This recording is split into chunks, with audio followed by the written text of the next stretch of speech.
Hi అండి. ఈరోజు మన వీడియో ఏంటంటే ప్రాన్స్ మసాలా కర్రీ అనమాట. సో దీనికోసం నేను ప్రాన్స్ అనేవి నీట్‌గా ఆ వెయిన్స్ అవి తీసి క్లీన్ చేసుకొని, అందులో క్లీన్ చేసిన వాటిలో ఉప్పు, పసుపు, కారం అలాగే నూనె వేసి కలిపెట్టుకున్నాను.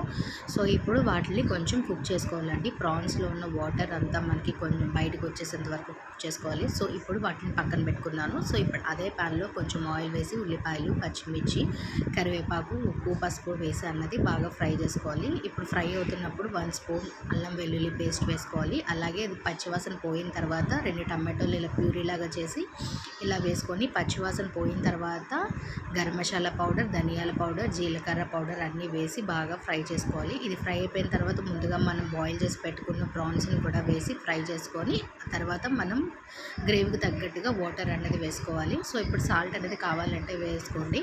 సో ఇప్పుడు ఫైనల్గా కొత్తిమీర, కరివేపాకు అన్నది వేసిన తర్వాత ప్రాన్స్ కర్రీ అన్నది ఎంతో సింపుల్గా రెడీ అయిపోయింది. Thank you.